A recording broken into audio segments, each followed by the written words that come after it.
Hi everybody, welcome back. I'm June. How are you doing? Today I am still looking at the situation that Jamaica has found itself in with the US, where the US is asking Jamaica and some of the other Caricom countries, so we are in the Caribbean, to stop using the services of the doctors and nurses from Cuba. They are asking us to join them in a war against our neighbors. Let us take a listen to what the Prime Minister of Barbados has to say on the matter. This matter with the Cubans and the nurses should tell us everything that we need to know.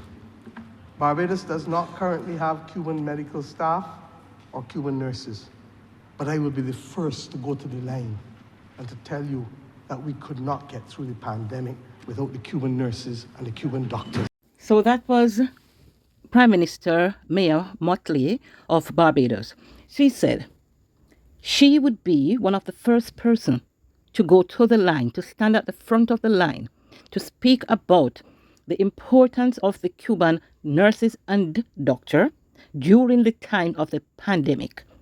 She was willing to stand up. Barbados is not impacted at the moment by this kind of embargo that I would say the Trump administration is trying to enforce in our country. Barbados is not impacted at this time because they have not been using the Cuban doctors and nurses in their medical facilities. Let us continue to listen, Prime Minister Mottley. I will also be the first to tell you that we paid them the same thing that we pay Bajans, and that the notion, as was peddled not just by this government in the US, but the previous government, that we were involved in human trafficking by engaging with the Cuban nurses was fully repudiated and rejected by us. The US has suggested that some countries in the Caribbean, part of Caricom, has been engaging in human trafficking.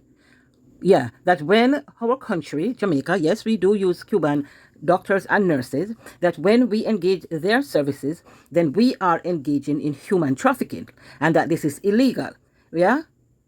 The US and Cuba has had their long-going tiff. They're not friends at all.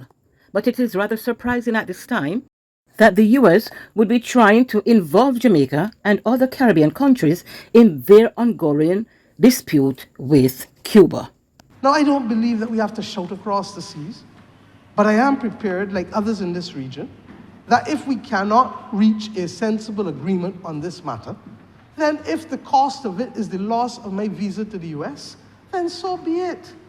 And so, Barbados has made its position clear. Up to now, I have not heard the response of my Prime Minister, Andrew Holness, on the matter. Is he willing to forego his visa?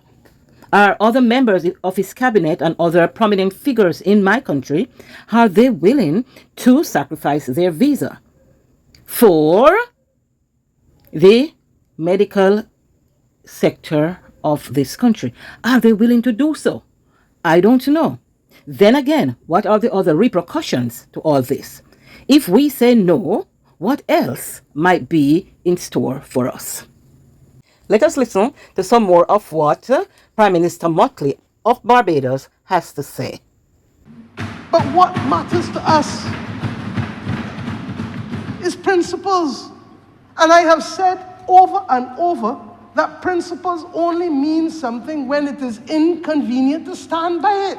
And I therefore look forward to standing with my Caricom brothers to be able to ensure that we explain that what the Cubans have been able to do for us, far from approximating itself to human trafficking, has been to save lives and limbs and sight for many a Caribbean person. That was the Prime Minister of Barbados, Mia Mottley. She's making her position clear as far as the medical doctors and nurses from Cuba rendering services in the Caribbean is concerned.